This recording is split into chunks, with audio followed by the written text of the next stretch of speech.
Ya, langsung saja fenomena ini akan saya tanyakan dengan Wakil Ketua Pengadilan Agama Palembang kelas 1A, Bapak Muhammad Aliuddin. Selamat malam, Assalamualaikum Pak Aliuddin. Selamat malam, waalaikumsalam Ibu.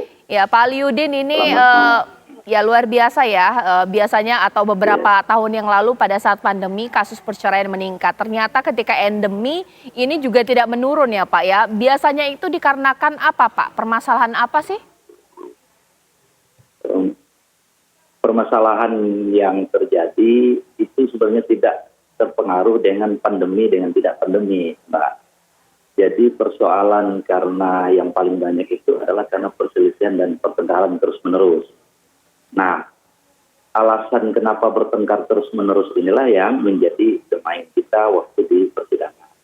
Nah, dari data yang ada terhadap putusan yang sudah inkrah, kita mendapatkan bahwa ternyata ada persoalan penting di sana, yakni masalah ekonomi.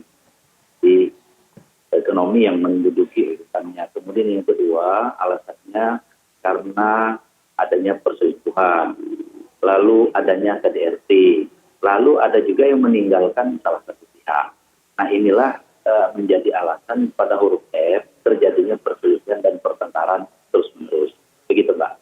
Oke, Pak, bisa dijelaskan mayoritas yang menggugat cerai ini apakah dari istri ataukah memang ada ya juga fenomena dari suami? Karena kita tidak bisa mengeneralisir ya Pak ya, laki-laki yang kemudian menjadi penyebab perceraian. Ini pasti dua belah pihak juga punya hal yang sama, seperti apa Pak?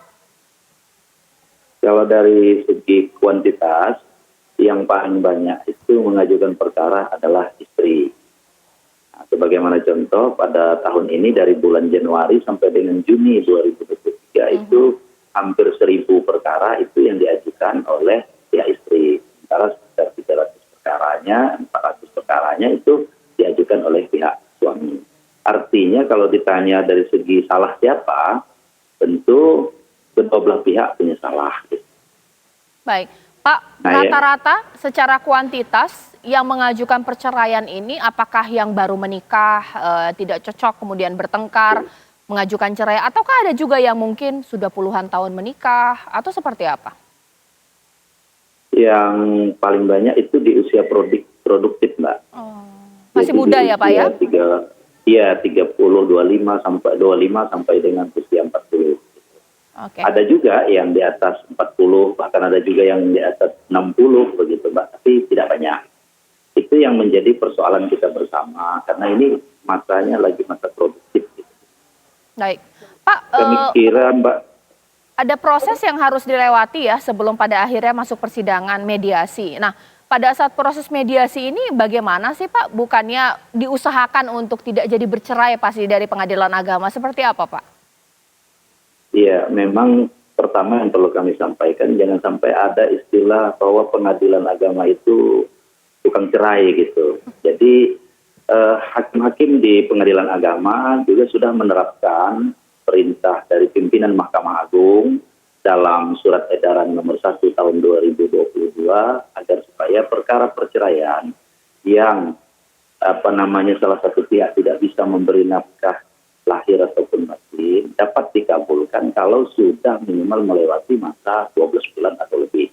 Artinya di atas 1 tahun, Mbak.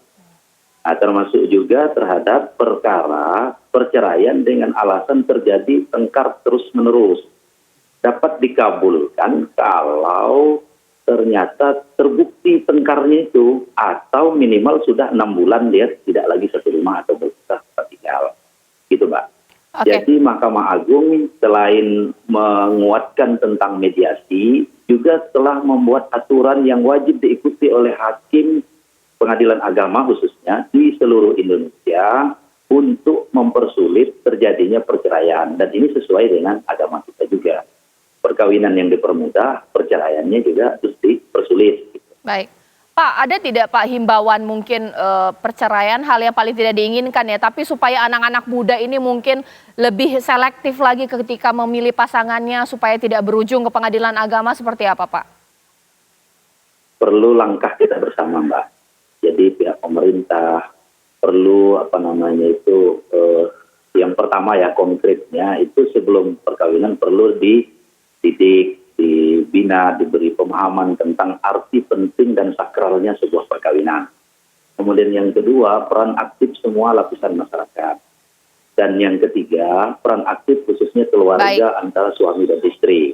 Nah, begitu Mbak. Baik, terima kasih Pak atas informasinya. Mudah-mudahan ini Kalau jadi pembelajaran semua pihak ya. Terima kasih Pak Muhammad Aliuddin, Wakil Ketua Pengadilan Agama kelas 1A.